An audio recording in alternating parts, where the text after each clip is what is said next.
संजय, एक और बात, जो H1B फ्रॉड के बारे में हम बात कर रहे थे। हम्म। तो मैं जानना चाहूंगा कि जो खासकर मार्च 23 एप्लीकेंट्स के लिए जो H1B वीजा में जो हम्म। फ्रॉड हुआ है, उसका हम्म। रूट कॉज क्या है?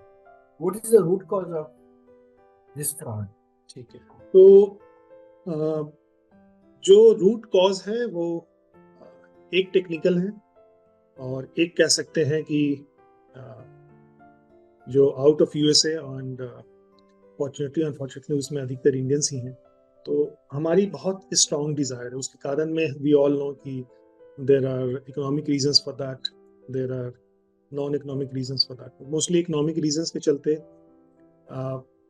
a lot of people who are working in IT field and even some in non-IT field, they want to go to USA ताकि वहाँ जाके ज़्यादा पैसे कमा सकें। किसी को वहाँ का वर्क कल्चर भी ज़्यादा अच्छा लग सकता है, किसी को एज अ कंट्री ही वो ज़्यादा अच्छा लगेगा, because India and USA are very different, we all know that, right. तो कारण जो भी हो, तो एप्लीकेशंस बहुत होते हैं। जो ये पूरा प्रोसेस हुआ है उसमें टेक्निकल रीजन ये था कि एक नया प्रोसेस स्टार्ट हुआ है मार्च 2020 से।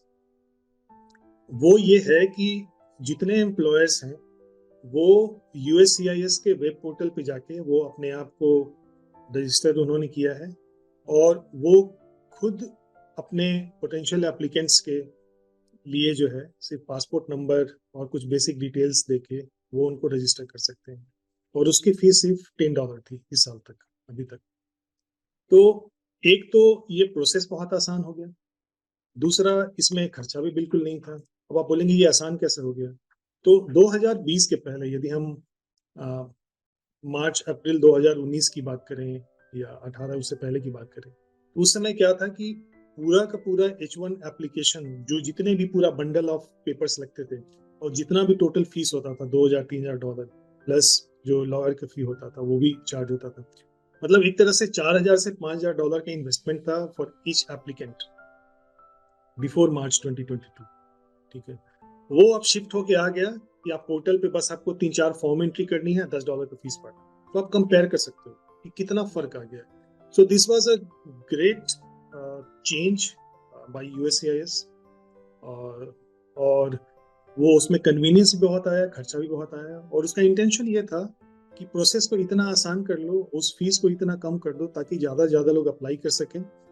लेकिन ये था कि उसके रूल्स रेगुलेशंस मेंशन थे कि भाई कौन अप्लाई कर सकता है, कौन नहीं कर सकता है, आप मल्टीपल कर सकते हो, नहीं कर सकते हो, कौन से मल्टीपल एप्लीकेशन अलाउड है, कौन से नहीं अलाउड है। तो अब ये सुविधा तो दी गई, उसका काफी लोगों ने फायदा भी उठाया, और जो नंबर ऑफ एप्लीकेंट्स बहुत बढ़े हैं साल 2020 से, वो ही अपने आप में प्रूफ है कि इस प्रोसेस को कितना वेलकम किया गया। तो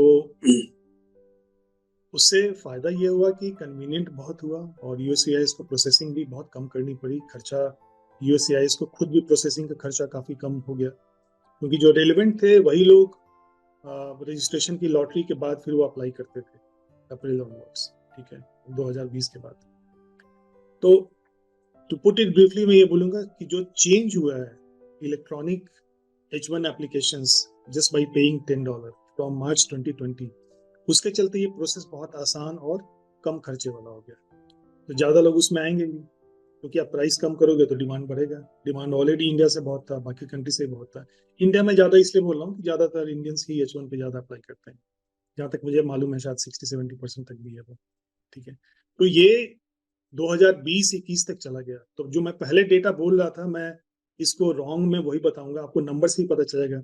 तो टोटल एप्लीकेशंस जो थे, जैसे मार्च 2020 में 2,70,000 के आसपास था, 2021 मार्च में वो 3 लाख हो गया, और 2022 में 4,74,000 हो गया, और इस साल मार्च 2023 में 7,58,000 हो गया। तो आप देख रहे हैं कितना कितनी तेजी से बढ़ रहा है। पहला साल चूंकि कह सकते हैं कि नया नया था, कई लोगों को अवेयरनेस नहीं थी, कुछ नया सिस्टम था, तो बहुत लोग सस्पिशियस भी होंगे कि पता नहीं क्या है क्या नहीं है। तो इसमें जो गलत हुआ है वो ये हुआ है कि एक कह सकते हैं कि मल्टीपल एप्लीकेशंस को हम दो कैटेगरी में बांट सकते हैं, और उसके थ्रू मैं बताऊंगा कि गलत कहाँ हुआ है और किस चीज को as a loophole use किया गया है। और अगेन जो मैं बता रहा हूँ, it's not a legal advice, it's not a legal conclusion. मैं एज अ लेमैन जो जानता हूँ I hear lot of immigration related videos, तो उस बेसिस पे मैं लिटरेचर और कंटेंट के बेसिस पे बोल रहा हूँ। तो अब जैसे कोई एक एप्लीकेंट जो है 4 अलग अलग कंपनी, जैसे गूगल हो गया, एप्पल हो गया, या माइक्रोसॉफ्ट हो गया, इन सारे कंपनी, चूंकि फैमिलियर्स नेम है मैं उनका नाम ले रहा हूँ, तो इन तीनों से उनको ऑफर लेटर आया H1 के लिए, उन तीनों में उसने अप्लाई कर दिया, तो इसमें कोई गलती नहीं। तो यूएसआईएस ने यही बोला कि यदि वन एप्लीकेंट है, उसको मल्टीपल जगह से ऑफर है, तो मल्टीपल H1 एप्लीकेशंस वो डाल सकता है, कोई इशू नहीं है।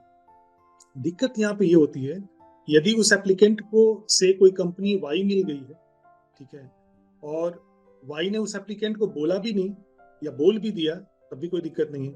लेकिन उसने क्या है कि वो अपने रिलेटिव्स, भाई बहन, पेरेंट्स, अंकल्स, मतलब या फ्रेंड्स, उनसे जो रिलेटेड कंपनीज थी, उनमें उसका एक ही साथ एप्लीकेशंस डाल दिया।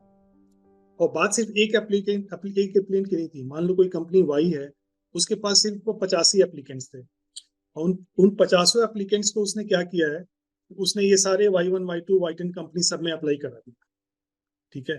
तो ये क्या है कि ये बहुत ऑब्वियस सा लगता है कि जैसे इस प्रोसेस का मिसयूज करने की कोशिश की गई है। मल्टीपल एप्लीकेशंस अलाउड थे, लेकिन इस तरह से अलाउड नहीं थे। और ये प्रोसेस हम देख रहे हैं कि ये कितना ज्यादा बढ़ा है, ठीक है, क्योंकि जिस प्रपोर्शन में लॉटरी में अपनी प्रोबेबिलिटी बढ़ाने के लिए हाँ उस कंपनी ने Y1, Y2, Y3, बिल्कुल Y10 में बिल्कुल डाल दिया, तो 550 एप्लीकेशन एक्चुअली बन गया आपको 500 एप्लीकेशन। बिल्कुल बिल्कुल। तो बेसिकली ये हुआ कि जो 50 एप्लीकेशन वाई कंपनी के पास थी, उसने 10 कंपनी को दिया। तो अब क्या है कि 50 लोगों के जो 50 एप्लीकेशंस थे, वो पर पर्सन अब 10 एप्लीकेशन हो गए, ठीक है। तो अब यदि पर पर्सन 10 एप्लीकेशन हो गया, तो उसकी प्रोबेबिलिटी तो आप समझिए कि करीब 10 टाइम्स बढ़ जाएगा, ठीक है। तो इसी प्रोबेबिलिटी के गेम को करने के लिए, और क्यों किया होगा, प्रोबेबिलिटी बढ़ाना तो था, पहले कॉस्ट था $4,000 $5,000, तो उसके चलते वो उसको बढ़ाने का सोच सकते थे कि भाई ठीक है, $5,000 मीन्स पर पर्सन मुझे $50,000 खर्चा करना पड़ेगा, इतना पैसा कौन खर्चा करेगा। अब क्या था, सिर्फ $10 वाज इन प्ले। अब $10 को $100 हु केयर्स, कुछ नहीं, पीनट्स है, ठीक है।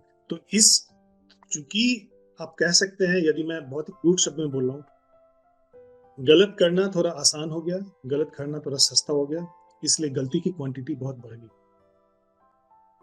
ठीक है। सो मैं क्रूडली यदि बोलूँ तो ये बोलूँगा।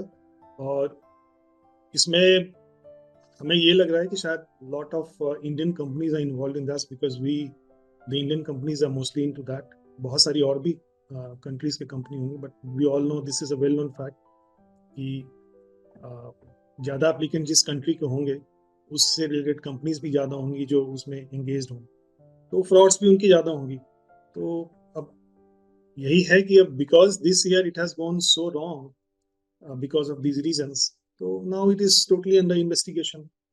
जो हमने पहले डिस्कस किया कि चूंकि ये अब कहते हैं ना कि प्रॉब्लम को थोड़ा सा लूप होल हो आगे पीछे, तो कोई परफेक्शन में नहीं चलता है, लेकिन आपने इसको कुछ ज्यादा ही 100x इसको मल्टीप्लाई करके करनी, तो इतना तो गलत कोई बर्दाश्त नहीं करेगा, ठीक है। तो इन्होंने लूप होल का एक बहुत ही बड़ा ब्लैक होल बना दिया, तो that's why this issue is coming. तो I hope that answers your question.